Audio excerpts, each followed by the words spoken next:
Hello everyone and welcome to another episode on the Reloaded server. We are here outside my house, outside Star's house for what it's worth, and we haven't actually made that much progress since we last were around. We have got ourselves a whole stack of new enchantments, which I actually don't remember if that was around in the last episode or not. But what we are planning to do today is to go visit our Guardian Temple, which we sussed out off camera in between episodes, and see what we can do with that. Now, the plan, generally speaking, is to try and drain it and make it into a Guardian farm, which I think there's going to be about 4 or 5 of those about on the server, so we're going to be in heavy competition, I suppose, this season for stuff. Or on the other side, I suppose I could buy Prismarine, which may or may not be a good idea. Living in a Guardian Temple. But anyway, let's have a look at what we're going to need. So off camera, I also did a bit of mining. There we go, sand. Lots of sand. Probably don't need, well, we probably should take all of it, if we're honest.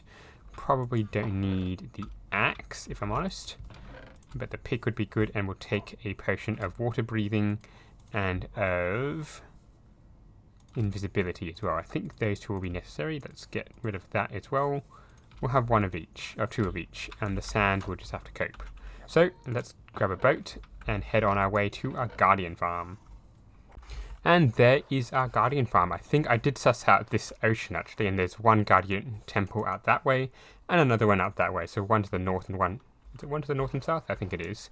But anyway, so we've got a good one over here. I wanted one with a little bit of land, and it turns out we've actually got a ruined portal along with this one, which I don't think has been raided. I'm not particularly sure.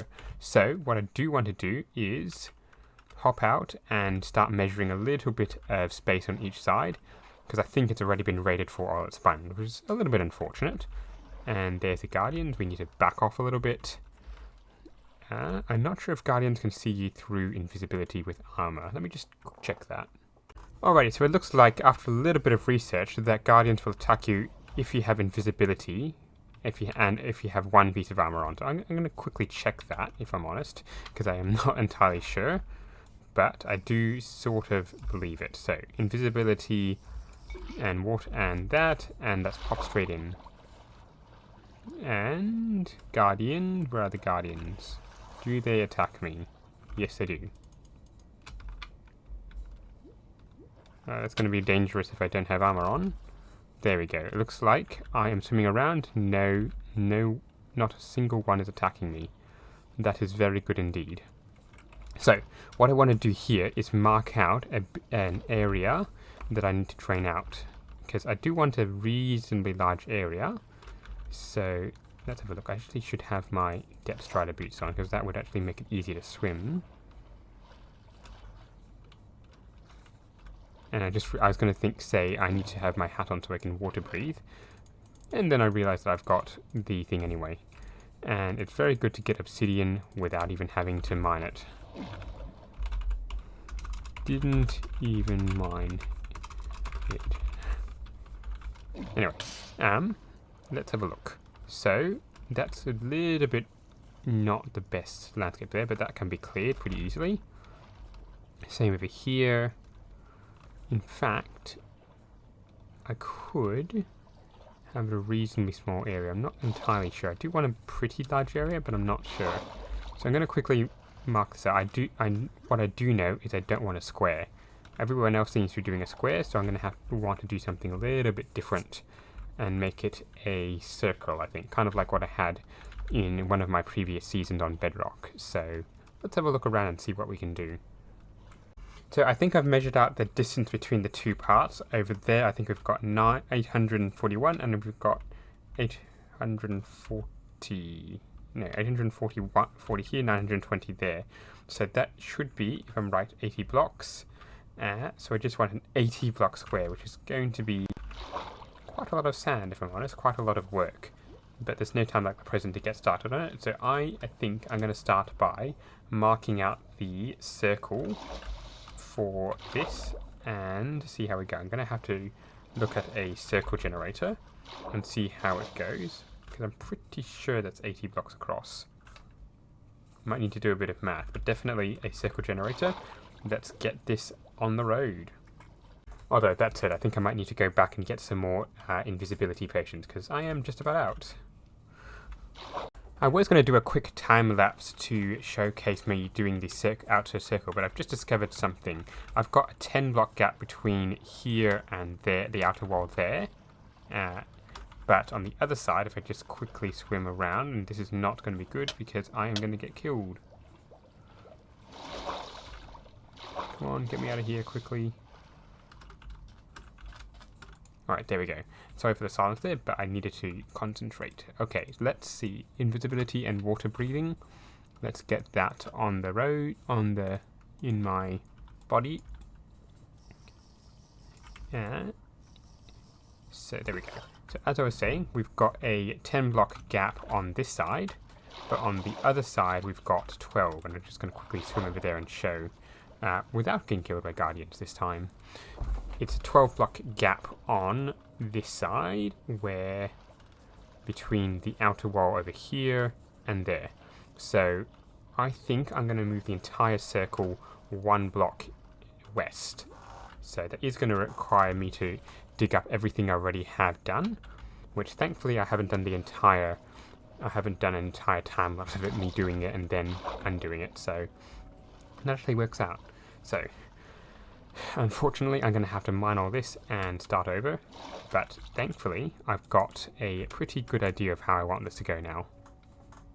Well, it turns out I was planning to do a bit of time lapse on the building of this sand wall, but then I realised that I'm going to have to go back and forth to get a lot of sand, and it wasn't going to be as good a time lapse if I was going to be going up and down. But hopefully over the next episode, as I start filling in the circle instead, I shall be getting a little bit more time on it. Now, I did have to work on this a fair bit. It's now 90 wide, I think, to make sure that the Guardian Monument is pretty much dead center of the circle, which turns out right. 82 wide would have been a perfect fit if Minecraft could do perfect circles, which of course it can't, because circles, squares, they don't fit. The other thing I did was make the entire bottom, and I don't really want to go down because Guardians, but I made the entire bottom the same height, which was quite a bit of effort, especially around this corner. But what I think I'm going to do now is head back to base and probably collect a bit more sand and continue to fill this up. But I think there's a present or two waiting for me at my base, which I need to go collect. And back at the house, we've got ourselves a nice structure over here. Actually, I suspect this is actually part of Winter's castle region over there, because it looks a little bit more like Winter. But oh no, zombie. This is where I'm really bad at PvE, I think. Or PV, what do you call it? Players versus mobs. Come on, die already. Okay, I am not the best at combat, as you can just see, but I think this is more of a winter build, because it looks more like that build than what stars would do. Just a little bit more different. But anyway, back to signs over here. We have got ourselves a couple of signs here. Dear black and white bird, whom I know, please be informed I know their location. You know me, but not yet. Wait till the wolf howls. Very scary and perhaps a little bit suspicious. I have no idea. Oh, and me doing a backward sign. But also, this should help with the monument. RDW. And we have what we have. We have nearly 2 stacks of sponges. That's going to be so helpful when I start draining it out, because that's going to be a long time, or including the 18 we've got here, we've definitely got more than 2 stacks, so that is going to be super helpful. And so thank you very much to RD, who I think actually just shot me with a bow earlier, which is interesting, but I have no idea why, and we're going to find out soon, I suppose. While we were off camera as well, in the last 3 or 4 days since I was last recording, I also got myself a whole stack of diamonds. I think I only had about 14 to start with, and then I went mining and got myself 35, I think that is. So that is very good news indeed. We probably should have a look in the mines again to see if we can find more, although the mine that I've been using is used by about 5 other people, which does make finding diamonds a little bit harder. But that does mean, with the amount of diamonds we have, we can now go to the shopping district and buy ourselves a plot or two for eventual shop things, which is going to be a prismarine shop, I think. I'm not exactly sure how much prismarine I am going to be able to sell, given that I need a fair chunk of it for my own base, but hopefully we will be able to make use of the prismarine and sell a fair bit together, sell some diamonds, because I think I've only mined about 40 odd diamonds, and one of the things I usually do is not mine many diamonds, which I'm not sure if it's a good idea or not, but we shall see. I think also we may find a little bit more luck under the ocean in our Guardian Temple. I think am I going the wrong way? Yes, I am. We might find a little bit more luck going under the Guardian Temple, which we've sorted out for ourselves, and mining under there, because I don't think many people will have selected there, or be directly under a lake for water. Why can't I place this boat? Come on, there we go. So I don't think many people are going to have placed their base or place their mines underneath the ocean, so we should be able to get a fair chunk of diamonds under there if we are careful. And right on cue, here we are in the shopping district. We actually have a number of shops springing up around the area. I think this looks to be a wood shop, which is very, very helpful. We have, I think this is Stars and Others bookshop. We have a tea shop, a Teaco shop, I think. I'm not exactly sure what this sells. It looks like it sells raid items. Honey shop over there, a copper shop maybe? Slime shop. Another bookshop, so it looks like bookshops are going to be in fierce competition. Last season I think there was only one, maybe two, and Stars and I cleaned up on that massively. But we can have another look. What's this? This is a... not even sure. Sand? What is it? Glass maybe? Maybe if I take that off it'll... yeah, it's a bone block. That would make sense. And a few other things. So I'm going to have a look around, see where's a good spot. It looks like rockets, looks like I don't know. So I think... ooh, this is an interesting one. This is not here since the last time I was here. Let's have a quick look-see and see. I could guess something to do with nether stuff, bones stuff. Ooh, this could be nether items, stuff you can get in a... in a nether fortress, perhaps, or bastion maybe. That kind of looks like it too. So I think the process to buy the the plots are over here. Now the big question is, do I just go with a 9x9 plot, or a 10x10 plot, or I'm starting to think that this area over here might be just about perfect for what I'm trying to build. It does come with a slight caveat that it's so close to the bank, I guess you could call it. I mean, the 20x10 area I've marked out goes right up to the boundary here, which is, you know, not ideal. I suppose I just want to mark it out, and then over here I'm going to, I suppose, have a little bit more garden type of stuff. So I'm not entirely sure how I want to build, and what this does mean is that I can expand backwards a bit, because I doubt anyone's going to want to build right here. So I think that means just 2 diamond blocks into my area, and then later when I get a few more diamonds I can spend up to get a little bit more stuff. So for the time being, let's put 2 diamond blocks in, and we've claimed the spot. We can head back to base. Alright, after that little jaunt into the shopping district and selecting our new area, we do need to have a bit of a system here. Now, I did get tired of having to manually place all this, and in this circle it's quite hard, but I think we're going to go with a little redstone contraption, which I actually had to look up online. So let's just quickly set it up, and this is only going to work in a straight line anyway, but if I do something like, no, it's one more black. If I do,